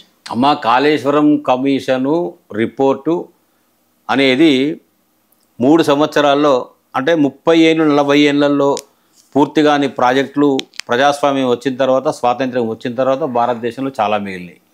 మేమే కట్టినామని చెప్పుకునే ప్రాజెక్టులు చాలా రాష్ట్రాల్లో కొట్టుకపోయినాయి, కూలిపోయినాయి, రిపేర్ చేసుకున్నాం, బాగు చేసుకున్నాం, వాడుకలోకి తెచ్చుకున్నాం. మొన్న కూడా చెప్పారు కదా మన హరీష్ రావు గారు అసెంబ్లీలో, ఇక్కడ ఉన్నటువంటి దాంట్లో ఎన్ని ప్రాజెక్టులు కాంగ్రెస్ వాటిల్లో కట్టిన దాంట్లో ఎన్ని రిపేర్ చేసినాము, ఎన్ని వందల కోట్లు, ఎన్ని వేల కోట్లు ఖర్చు పెట్టినాము అనేది వివరాలతో సహా తాను చెప్పిన పరిస్థితి. ఒక ఇల్లు కట్టుకుంటావు, బిల్డింగ్ కట్టుకుంటావు, పర్రవాసింది, చీలికొచ్చింది, ఒక మూల గోడ పగిలిపోయింది, ఇల్లే తీసేసుకోం కదా, బిల్డింగే గులగొట్టుకోం కదా, రిపేర్ చేసుకుంటాం కదా. చిన్న పని. నాకు నిన్న మొన్న కూడా ఒక senior expert irrigation department engineer చెప్తా ఉండేందంటే, ఆ ర్యాప్ట్ ఏదైతే ఉన్నదో 10 పిల్లర్స్, ఆ ర్యాప్ట్ ఒకదాన్ని తీసేసి 10 పిల్లర్స్ రిపేర్ చేసుకుంటే 250 నుంచి 300 కోట్లు ఖర్చు పెడితే బ్రహ్మాండంగా వినియోగంలోకి వస్తుంది. ఎప్పుడు? రేపు ముఖ్యమంత్రికి, కాంగ్రెస్ ప్రభుత్వానికి అది వినియోగంలోకి తీసుకొచ్చి తెలంగాణ రైతులను బాగు చేయాలి, సంతోషంగా ఉంచాలనుకుంటే చేస్తారు.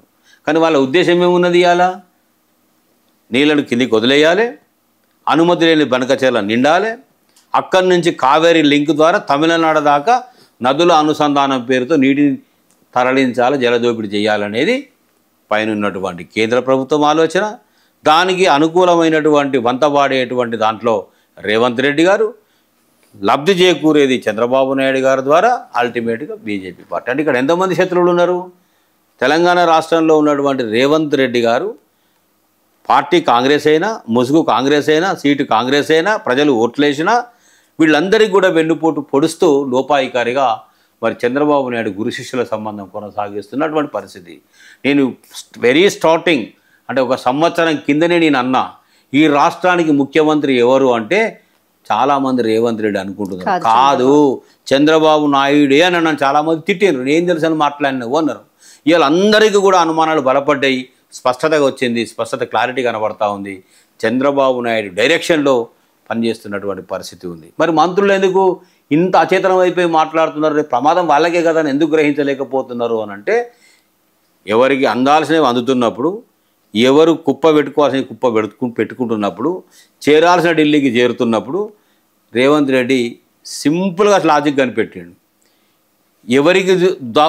ఎవరు దాచుకునేదానికి మనం అడ్డుపడకపోతే నేను దాచుకోవచ్చు, అందించేవాడికి అందించవచ్చు, వీళ్ళకి అడ్డుపడకపోతే నా పాలనకి ఏమి ఇబ్బంది లేదని అనుకున్నాడు. ఎందుకైనా మంచిది. బీజేపీకి చంద్రబాబు నాయుడుకు అలయన్స్ బ్రహ్మాండంగా ఉంది. ఒకప్పుడు జగన్మోహన్ రెడ్డి అధికారంలో ఉన్నప్పుడు ఏపీలో చంద్రబాబు నాయుడుకి అపాయింట్మెంట్ ఇవ్వలేదు నరేంద్ర మోడీ గారు. మొన్న ఏమైంది? రిజల్ట్ తర్వాత కింద మీద కాగానే, పవర్లోకి చంద్రబాబు నాయుడు రాగానే, ఆయనకు ఎంపీ సీటు తగ్గిపోగానే సెంట్రల్ హాల్లో చేయి పట్టుకపోయి లాక్కపోయి సన్మానం చేసి పక్కన నరేంద్ర మోడీ గారి పక్క సీటు చూపించి ఉన్నోళ్ళని లేపి కూర్చోబెట్టుకున్న పరిస్థితి. ఇవాళ నరేంద్ర మోడీ గారి బీజేపీ ప్రభుత్వము పూర్తి మెజారిటీ రానందున చంద్రబాబు నాయుడు మీద డిపెండ్ అయ్యి, నితీష్ కుమార్ మీద డిపెండ్ అయ్యి పాలన కొనసాగదు అందరికీ తెలుసు. ఇవాళ ఆయన తాయిలాలు, డిమాండ్స్, గొంతెమ్మ కోరికలను అడుగుతూ ఉంటే తీర్చే క్రమంలో బీజేపీ ఉంది, తీర్చుకునేటువంటి సిచ్యువేషన్లో చంద్రబాబు నాయుడు ఉన్నాడు. కానీ అల్టిమేట్ వీళ్ళకు శత్రువు ఎవరంటే తెలంగాణ రాష్ట్రం. నేను చెప్తా ఉన్నా మళ్ళీ ఒకసారి మీ వీడియో ద్వారా, మీ ఛానల్ ద్వారా ప్రజలకి చాలామంది అనుకుంటా ఉన్నారు కేసీఆర్ మీద, కల్వకుంట్ల గారి కుటుంబం మీద రేవంత్ రెడ్డికి, కాంగ్రెస్కు, బీజేపీకి కోపమని. కాదు, అల్టిమేట్గా తెలంగాణ రాష్ట్రం మీద కోపము. తెలంగాణ రాష్ట్రం ఆనాడు వచ్చుడు చంద్రబాబు నాయుడికి ఇష్టం లేదు, అడుగడుగున ద్రోహాలు చేసిండు. ఇక్కడ ఉన్నటువంటి రేవంత్ రెడ్డి గారు ఆనాడు రైఫిల్ చేత పట్టుకొని రైఫిల్ రెడ్డిగా తిరిగిన పరిస్థితి. నరేంద్ర మోడీ గారు పార్లమెంట్లోనే సాక్షాత్తు తల్లిని చంపి పిల్లను బతికిచ్చిర్రు అని విషయాన్ని వెళ్ళగక్కిన పరిస్థితి. అంటే ఇవాళ అట్లా ఉన్నది కాబట్టే ఈ కాళేశ్వరాన్ని అంత విపరీతమైనటువంటి ప్రచారం చేసి, దుష్ప్రచారం చేసి 1,00,000 కోట్ల దోపిడీ జరిగింది, 1,00,000 కోట్లు కల్వకుంట్ల కుటుంబం తినేసింది అంటున్నారు. అరే మెడకాయ మీద తలకాయ ఎవరికైనా అర్థం కావాలి. ఇన్ని సంవత్సరాల కాలంలో ఖర్చు పెట్టిందే 97,000 కోట్లు అయితే 97,000 కోట్ల 1,00,000 కోట్లు ఎట్లా తింటారు? నాకు అది అర్థం కాలేదు. మరి ఏం లాజిక్కో ఏం లెక్కో. కోదండరాం లాంటి వ్యక్తి మాట్లాడతాడు, ఇవాళ ఈయన ఆకునూరు మురళి లాంటి వ్యక్తి మాట్లాడతాడు, ఇలాంటి మేధావులందరూ మాట్లాడతారు. అంటే ఏదైతే ప్రచారం చేస్తున్నారో అది నిజం కాదు, అబద్ధం అని చెప్పే దాంట్లో లేకుండా వాడు తానే అంటే నువ్వు తందానే అంటూ జోలు కొడితే ప్రజలు కూడా ఏమనుకుంటారు? ఏమే తిన్నారేమో అని అనుకునే ప్రమాదం ఉంటుంది కదా. మొన్న పార్లమెంట్లో అడిగిన క్వశ్చన్ ఏంది రఘునందన్ రావు గారు, 10 సంవత్సరాల కాలంలో తెలంగాణ రాష్ట్రంలో ఎంత అప్పు చేసింది బీఆర్ఎస్ అని అడిగారు క్వశ్చన్. మీ ఎంపీ అడిగిండు 2 లక్షల కోట్లు, 3,20,000 కోట్ల 3,52,000 కోట్ల అప్పు చేశారు 10 సంవత్సరాల కాలంలో అన్నారు. అంత మళ్ళీ వేరే అప్పుల్లో 220 + 130 ఉంది. అది మీరు చెప్పేది కరెక్టే. ఆల్టుగెదర్ 3,52,000 కోట్ల అప్పు అని చెప్పారు. ఇక్కడ ఏం మాట్లాడిరమ్మా? ఇప్పటికి కూడా ఏం మాట్లాడుతున్నారమ్మా? ఒకడు 6 లక్షల కోట్లు అంటాడు, ఒకడు 7 లక్షల కోట్లు అంటాడు, ఒకడు 8 లక్షల కోట్లు అంటాడు. నోటికి తల్పా తాళమా? అంటే మీ మాటకి ఇక్కడ నేను అడ్డొస్తున్నాను. కాంగ్రెస్ పార్టీ అధికారంలోకి వచ్చిన తర్వాత 20 నెలల కాలం పాటు ఎంత అప్పు చేసిందంటారు? 20 నెలల కాలంలో పోయిన నెల వరకే 2,20,000 కోట్లు ఉంది. పోయిన నెల ఒక మళ్ళీ 6,000 కోట్లు తెచ్చాను. ఇప్పుడు ఇండియెంట్ అప్పు పెట్టినది 4,000 కోట్లకు పెట్టినది. మళ్ళీ 3,000 కోట్లకి రెడీగా ఇండియెంట్ పెట్టారు, అప్లై చేశారు, అది తీసుకుంటారు. అంటే 2,30,000 సుమారుగా 2,30,000 కోట్లు అప్పు అయింది. ఈ 2,30,000 కోట్లు ఇక్కడ చాలా సీరియస్గా జనం ఆలోచన చేయాలి. ఏం చేసిర్రు? ప్రజలకు ఏం చెప్తున్నాడు? మొత్తం ఖజానా మొత్తం ఉద్యోగస్తులకి ఖాళీ చేస్తున్నా అని చెప్పిండు. మాకు ఏం అల్టిమేటం ఇచ్చిండు తెలుసా? ఈ ముఖ్యమంత్రి రేవంత్ రెడ్డి గారు 98% ప్రజలు ఉన్నారు, 2%ఏ మీరున్నారు, వాళ్ళందరూ వాళ్ళ ముందు కూర్చోబెడతా, ఖజానా మొత్తం మీరే తింటున్నారని చెప్తా అన్నాడు. మేము కూడా అంటున్నాం, నేను కూడా మీ వేదిక ఈ ఛానల్ ద్వారా చెప్తున్నా, చాలాసార్లు చెప్పిన, ప్రతి ఊరికి పోదాం, గ్రామసభ పెడదాం, ప్రజల్ని పిలుద్దాం, ఉద్యోగస్తులం వస్తాం, ఉపాధ్యాయులం వస్తాం, పెన్షనర్లం వస్తాం, మాకేమి ఇచ్చినావో చెప్పు, వాళ్ళకేమి ఇచ్చారో వాళ్ళు చెప్తారు, వాళ్ళు మేము కలిసి నిన్నేం చేయాలో డిసైడ్ చేస్తామనే మాట మీ ద్వారా నేను చెప్తా ఉన్నా. ఇందాక మనం రేవంత్ రెడ్డి గురించి, చంద్రబాబు నాయుడు గురించి డిస్కషన్ చేసుకున్నప్పుడు నిన్న రేవంత్ రెడ్డి గారు ఒక మాట మాట్లాడడం జరిగింది. భద్రాద్రి కొత్తగూడెంలోని టీడీపీ పార్టీ తెలంగాణలోని భూస్థాపితం అయిపోవడానికి ఆయన చాలా బాధపడుతున్నట్టు ఆ వ్యాఖ్యలో బాగా అనిపించింది అన్నమాట. అంటే అలాగే మళ్ళీ టీడీపీ పార్టీని బ్రతికిస్తున్నారేమో తెలంగాణలో అన్న డౌట్ కూడా వచ్చింది. ఏం చెప్తారు సార్? డౌట్ ఏముందమ్మా, జరుగుతున్నది అదే. ఈ జరుగుతున్న గ్రౌండ్ వర్క్ అంతా కూడా దానికోసమే. అసలు ఆయనకి ఇష్టం లేనట్టు టీడీపీ పార్టీ భూస్థాపితం అవ్వడం, ఇక్కడ బీఆర్ఎస్ పార్టీని మొత్తానికి ఇక్కడ భూస్థాపితం చేసి మళ్ళీ టీడీపీని లేపాలని చెప్పేసి అని ఆయన పెద్ద ఎత్తున ప్రయత్నాలు చేస్తున్నట్టు క్లియర్ ఇండికేషన్స్ ఆయన మాటల్లోనే తెలిసింది. ఇక్కడ ఒక చిన్న విషయం చెప్తా, మీకు లాజిక్ చెప్తా.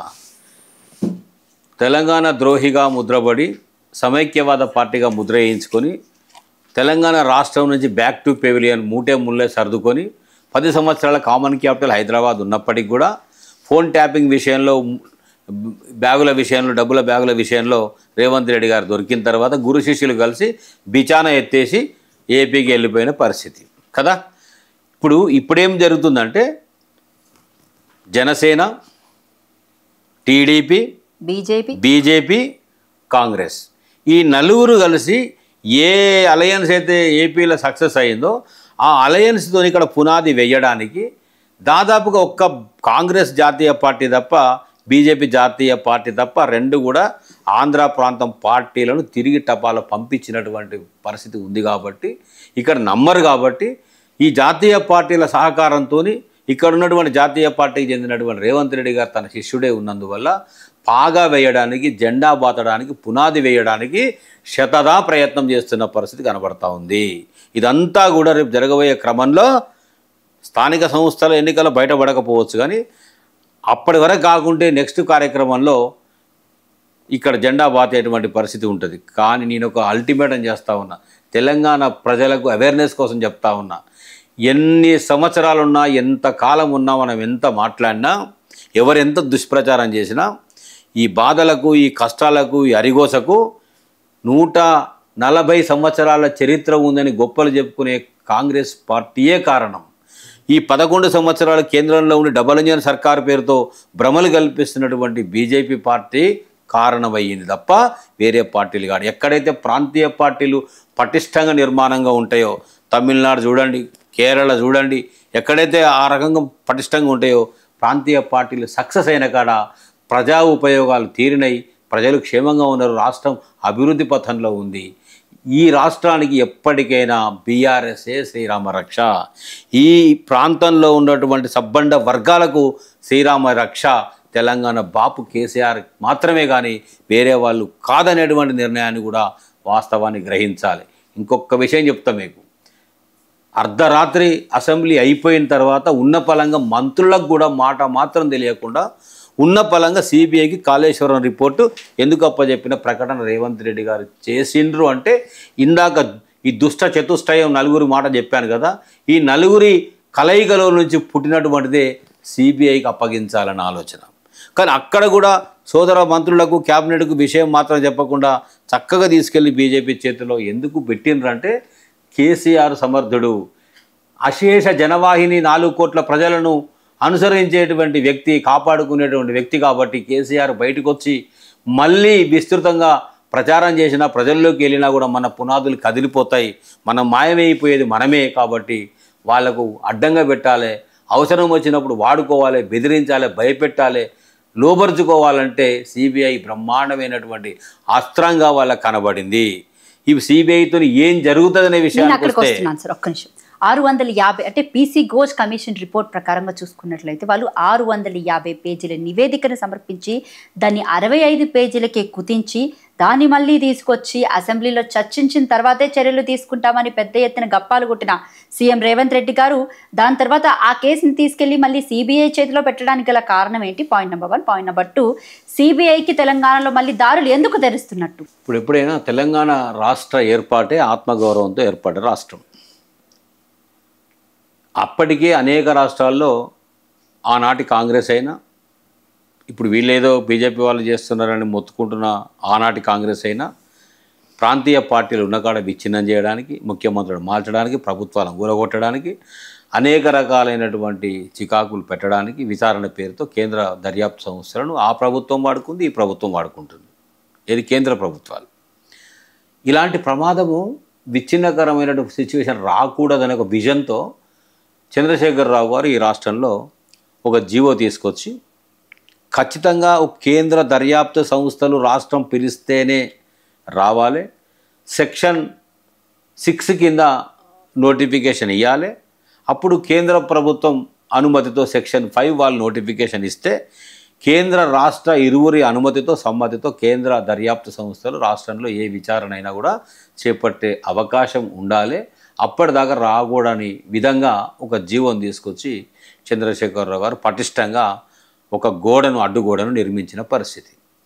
ఇవాళ జీవోను రద్దు చేసి అడ్డుగోడను అడ్డంగా కూలగొట్టి బార్లా ద్వారాలు తెరిచి కేంద్ర దర్యాప్తు సంస్థలు నేరుగా రాష్ట్రంలోకి వచ్చే విధంగా ఆహ్వానం పలుకుతున్నటువంటి వ్యక్తి ప్రస్తుత ముఖ్యమంత్రి రేవంత్ రెడ్డి గారు.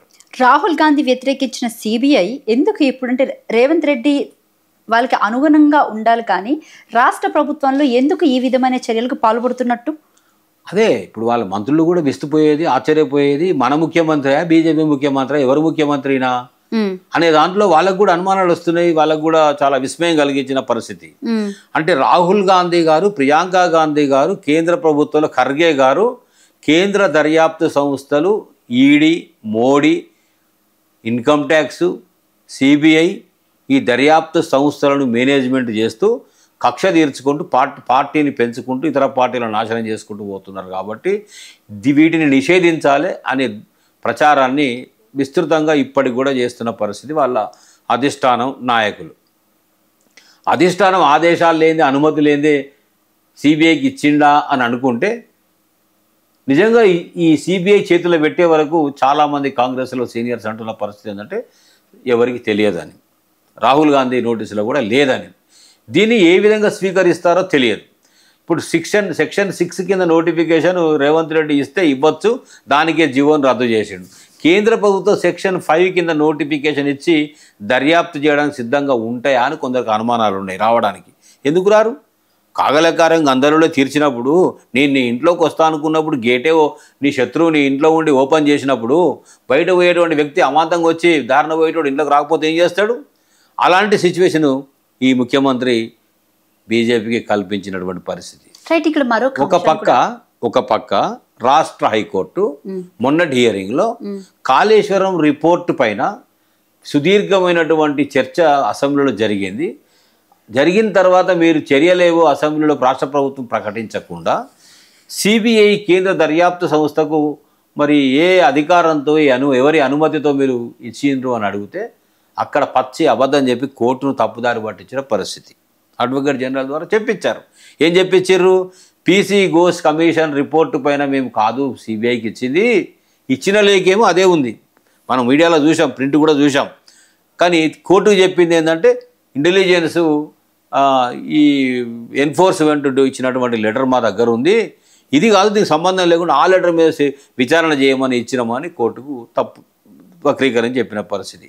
ఒక పక్కన కోర్టు, ఒక పక్కన సిబిఐ, హౌజ్ లోపల హరీష్ రావు గారు సమాధానం చెప్తుంటే 10 మంది మంత్రులు లేచి 33 సార్లు అడుగడుగున అడ్డుపడి అడ్డమైనటువంటి వక్రీకరణలు చేసి సమాధానం చెప్పనీయకుండా, వివరించకుండా, వివరిస్తే చెప్పితే ప్రజలకు అన్ని విషయాలు తెలిస్తే కుల్లంకుల్లా అర్థమవుతుందని ఆపే ప్రయత్నం చేస్తూ చివరిగా వైఫల్యం చెందిన పరిస్థితిలో ఈ కాళేశ్వరం రిపోర్టు పైన సమగ్ర చర్చ జరిగింది కదా, మనం ఏం చెయ్యాలో జుట్టు బీక్కుని అర్థం కాని సిచ్యువేషన్లో అమాంతంగా సిబిఐ ప్రకటన చేసిన సిచ్యువేషన్. తెల్లారి ఏం జరిగింది? తెల్లారి కవితమ్మ గారి ఎపిసోడ్ వచ్చింది. సరిగ్గా ఇదే సమయంలో ఎందుకు అంత ఉన్నపలంగా హడావిడిగా కవితమ్మ గారు ఎందుకు ఆ రకంగా మాట్లాడాల్సి వచ్చింది అని అంటే, దీని కనెక్షన్లో ఎక్కడో ఒక దగ్గర ఏదో మాయ జరిగింది, ఏదో ఎవరినో అడ్డం పెట్టి ఆట ఆడుతున్నారనేటువంటి అనుమానాలు అందరిలో బలపడ్డాయి. మొన్న నేను ఊరికి పోయినా, నేను ఒక ఊరికి పోతే ఈ యూరియా గోస అని రైతులందరూ మాట్లాడుతూ లబలబ మొత్తుకుంటూ ఉన్న పలంగా నాశనం చేసుకున్నాం, మేము ఆగమైపోయినామని అనుకుంటూ వాళ్ళు అన్నప్పుడు ఈ కవితమ్మ ముచ్చట మనం అనుకుంటే ఎవరు తెలియదని ఊళ్ళో జనాలకు కూడా తెలిసి వాళ్ళు కూడా ముచ్చట పెట్టుకుంటారు. ఏమనుకుంటారు తెలుసా అమ్మ, ఎవరింట్లో లేదా సగం మీ ఇంట్లో నీ ఇంట్లో నీ బిడ్డకు నీ అల్లునికి నీ కొడుకోవడం లేదా అనే పంచాయతీ, నా ఇంట్లో లేదా అనే 10 ఇంట్లో ఉంటుంది, 10 ఇంట్లో ఉన్నట్టు ఆయన ఇంట్లో కూడా ఉన్నది. ఉంటే ఏంటంట ఇప్పుడు దాంతో కూడుకొచ్చేదా గుళ్ళకొచ్చేదా మనకు ఉపయోగపడేదా? మనకు రావాలా నీళ్ళు, మనకు రావాలి యూరియా, మనకు రావాలి రైతు బంధు, మనకు రావాలి రైతు భరోసా, మనకు గియ్యి కావాలి కానీ అది మనకెందుకు అవసరం అని అంటే ఓ పెద్ద మనిషి ఇంకొక ఆయన లేచి, కేసీఆర్ బిడ్డ, కేసీఆర్ పులి టైగర్, పులి బిడ్డ కేసీఆర్ పులే, మరి పులి బిడ్డ ఎట్లుంటుంది? గిట్లా ఉంటుందా? గిట్లా మాట్లాడుతుందా?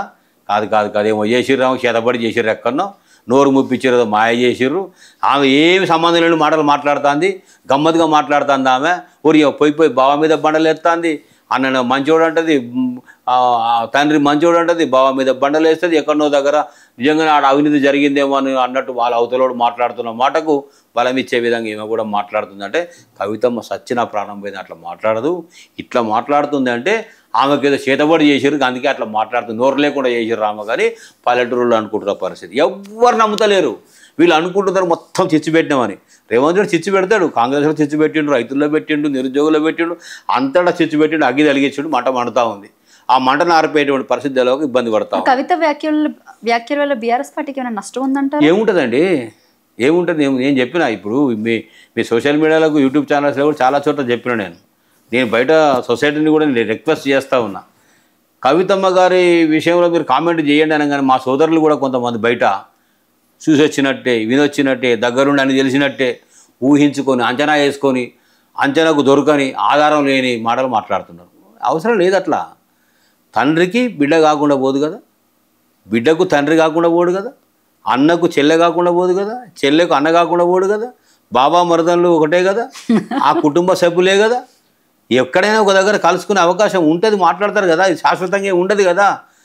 తలకాయ నోళ్ళకి అర్థమవుతుంది. ఆ ప్రెస్ మీట్లో ఏం చెప్పిందామే, మా రక్త సంబంధం, మా కుటుంబ బంధం ఎవరో రెచ్చగొడితే, ఎవరో విడదీస్తే విడిపోయే బంధాలు కావు మాయి అని చెప్పింది ఆమె. అదే ప్రెస్ మీట్లో ఏం చెప్పింది, పార్టీ పెద్దలు, పార్టీ అధ్యక్షులు మా తండ్రి, మా నాన్నగారు కేసీఆర్ గారు, పార్టీ వర్కింగ్ ప్రెసిడెంట్ మా అన్నగారు నా సస్పెన్షన్ పైన పునరాలోచన చేయాలి అన్నది. అంటే తిరిగి ఆలోచన చేయండి, మీరు మళ్ళీ మాఫ్ చేస్తే బారాకుని మాఫ్ నేను ఓకే అన్న ఆలోచన మైండ్లో ఉండబట్టే కదా అన్నది. మరి ఎప్పుడు పునరాలోచన వాళ్ళు చేస్తారో, ఎప్పుడు ఏమో మనసు మార్చుకుంటుందో, ఎప్పుడో అయిపోయేదానికి మనం ఇప్పటి నుంచి పెట్టుకొని ఏదో జరిగినట్టు, బద్దలైనట్టు, భూకంపం వచ్చినట్టు, కవితమ్మ వలన పార్టీ లేకుండా పోయినట్టు, కాంగ్రెస్ వాళ్ళకి ఏదో అస్త్రం దొరికినట్టు, బీజేపీలోకి ఏదో గేట్ ఓపెన్ అయినట్లు వీరంతా ఇదిగా సంకల్పం గుద్దుకోవాల్సిన అవసరం లేదు. ఎక్కడ ఏ జరగదు. బీఆర్ఎస్ పటిష్టంగా ఉంది, బీజేపీ అంచనా తప్పు, బీఆర్ఎస్ పటిష్టంగా ఉంది, కాంగ్రెస్ అంచనా తప్పు. క్యాడరు, కార్యకర్తలు, నాయకులతో బ్రహ్మాండంగా 33 జిల్లాల్లో బీఆర్ఎస్ సాధించబోయే ఫలితాలు కూడా చెప్తా ఉన్నాం. అతి త్వరలో స్థానిక సంస్థల ఎన్నికలు జరిపించే దమ్ము, ధైర్యం రేవంత్ రెడ్డి రాష్ట్ర ముఖ్యమంత్రికి ఉన్నట్లయితే, మీరు ఎన్నికలు జరిపితే జరుగుతాయి అనుకుంటున్నారా? మీకు ఎన్నికలు జరిపితే అందుకే ఏమన్నా దమ్ము ధైర్యం అన్న నేను. రిపోర్ట్ ఏముంది, సర్వే తుడిచిపెట్టుకోపోతుంది కాంగ్రెస్ అని ఉన్నది, బీజేపీ ఘోరంగా దెబ్బతింటది అని ఉన్నది. బీహార్లో ఈ బీసీ రిజర్వేషన్స్ వర్కౌట్ అయిందంటే ఇది complete, let be complete. BJP పునాది వేయలేదు, ముందుకు పోలేదు. ఇక్కడ ఇది ఈ కాంగ్రెస్ తుడిచిపెట్టుకోపోతుంది. సర్వే రిజల్ట్స్, ఏ సర్వే చూసినా కూడా రిజల్ట్స్ అన్నీ కూడా బీఆర్ఎస్ ఫేవర్లోనే ఉన్నాయి. దీన్ని గందరగోళం చేయాలి, ప్రజల్లో అంశం మార్చాలి, డైవర్షన్ చేయాలి అని అంటే ఈ డైవర్షన్లో సిద్ధహస్తుడైనటువంటి రేవంత్ రెడ్డి గారు బహుశా ఆయన అంటున్నాడు నాకేం సంబంధం ఆ ఇంటికి గొడవతోనని. సంబంధం లేకపోతే సంతోషం, కానీ చిచ్చు పెట్టాలని ప్రయత్నం చేస్తే ఫెయిల్ అయ్యేది నువ్వే కాబట్టి ఏం ప్రజలకు ఒరిగేది ఏం లేదు. కాబట్టి నేనేమంటున్నా అంటే ఈ అంశానికి ఎక్కువ స్కోప్ ఇవ్వకుండా, కుటుంబ విషయంలో తలదూర్చకుండా, ప్రమేయం చేసుకోకుండా, మాట్లాడే వాళ్ళు కూడా తక్కువ మాట్లాడి రిజర్వ్గా మాట్లాడితే నేను చిరువలు పలువలు చిత్రీకరించాల్సిన అవసరం లేదనే మాట నా అభిప్రాయంగా చెప్తా ఉన్నాను. బీసీ రిజర్వేషన్స్ ప్రచారం ఏదైతే ఉందో బీహార్లో అది మరి వర్కౌట్ అయిందని అనుకుంటున్నారా? ఎందుకంటే ఇప్పుడు ఈ నెల సెప్టెంబర్ 30లోగా హైకోర్టు తీర్పిచ్చింది ఎట్టి పరిస్థితుల్లో స్థానిక సంస్థల ఎన్నికలు పెట్టాలి అని చెప్పేసి. బట్ ఎక్కడ కూడా అలాంటి సిచ్యువేషన్ కనిపించట్లేదు. ఇటు బీజేపీ పార్టీ ఆమోదించట్లేదు, అటేమో బీసీ రిజర్వేషన్స్ విషయం కూడా పెద్దగా ఎక్కడ దాని గురించి మాట్లాడట్లేదు, చర్చించట్లేదు. 42% అంటే కక్కకుండా మింగకుండా అయిపోయింది కాంగ్రెస్ పార్టీ పరిస్థితి. ఏం జరిగిద్ది అంటారు? అమ్మా, ఇప్పుడు బీజేపీ కాంగ్రెస్ పరిస్థితి ఎట్లుంది దేశంలో అంటే, ముఖ్యంగా మన రాష్ట్రంలో గల్లీలో లొల్లి, గల్లీలో లొల్లి, ఢిల్లీలో దోస్తి, ఢిల్లీలో గల్లే గల్లే బడే బాయ్ చోటే బాయ్, ఇక్కడ మాత్రం లొల్లి, ఇక్కడ ఇక్కడ మిలాఖతు, పైన లొల్లి, ఇక్కడ అండర్స్టాండింగే. లొల్లి ఉన్నట్టు పైకి కనబడుతుంది, క్షేత్రస్థాయిలో కలిసి పనిచేస్తారు. ఎమ్మెల్యే ఎన్నికల్లో జరిగింది అదే, ఎంపీ ఎన్నికల్లో జరిగింది అదే, రేపు జరగబోయే స్థానిక ఎన్నికల్లో కూడా జరగబోయేది అదే. ఈ నలుగురు కలిసి ఒక దగ్గరికి అలయన్స్గా రాబోతున్నారు అన్నప్పుడు మనకు అర్థం కావాలి. ముగ్గురేమో అఫీషియల్గా కనబడతారు, ఒకరేమో అన్అఫీషియల్గా ఉంటారు, నలుగురు కలిసి పనిచేస్తారు. అందరికీ కామన్ శత్రువు బీఆర్ఎస్. ఇంతమందికి శత్రువు అయినటువంటి బీఆర్ఎస్ బలహీనంగా ఉంటే, ప్రజాభిమానం లేకుంటే ఇంతమంది కలిసి ఆ బీఆర్ఎస్ని టార్గెట్ చేస్తారండి. ఇంతమంది కలిసి టార్గెట్ చేసినప్పుడు అందరికీ మేంగా కొరకరాని కొయ్యగా ఒక కనబడినట్టు పర్వతంగా బీఆర్ఎస్ ఉందనే విషయం అర్థం కావాలి కదా. ఇక బీసీ బిల్లు చాలా గమ్మత్తుగా ఉంటుంది కదా. మొదలు ఆర్డినెన్స్ ఎంట్రీ, అరే ఆర్డినెన్స్ ఉండదు మా సర్వీస్ రూల్స్ విషయంలోనే ఒక 95-96 జీవోలు రాజశేఖర్ రెడ్డి తీసుకొస్తే హైకోర్టు కొట్టేసింది. ఇంకా మా సర్వీస్ రూల్సే ఉండలేదు, ఇది ఉంటుందా? కొట్టేస్తారు, ఇది కరెక్ట్ కాదు అని అంటే ఆ ఆర్డినెన్స్ సంతకం కాకపోయాయి గవర్నర్ దగ్గర. మీరు పంపించిన బిల్లు కేంద్ర స్థాయిలో రాష్ట్రపతి దగ్గర పెండింగ్ ఉండే. చట్టసభలో చట్ట పరిధి లేకుండా, లీగల్ శాంటిటీ లేకుండా మీరు ఎన్ని చేసినా ఉత్తాయి కదా. అంటే మభ్యపెట్టి చేసిన లెక్కలు తప్పు. తిన్మర్మలన లాంటి ఎమ్మెల్సీ మొత్తం ఆధారాలతో సహా చూపించి ఇవన్నీ కూడా తప్పని ఒక మంచి మాట ఏం చెప్పిండు ఆయన. ఎంత నెగటివ్ ప్రచారం అప్పుడు చేసినా ఇప్పుడు వాస్తవాలు ఆయనకు కూడా అర్థమై ఆయన కూడా ఏమన్నంటే, ఇంటింటి సర్వే కేసీఆర్ రావు వచ్చిన కొత్తలో చేసింది, ఒక 24 గంటల్లో సర్వే చేసిండు, నెలలు పట్టలే. ఇప్పటికి ఆధారాలు ఆ రిపోర్ట్ అంతా కూడా గవర్నమెంట్ దగ్గర ఉంది. అదే వ్యాలిడిటీ రిపోర్ట్ అని తీన్మార్మలన్న బీసీ వేదిక నుంచి పెద్దలంతా కూడా మాట్లాడుతూ ఉన్నారు.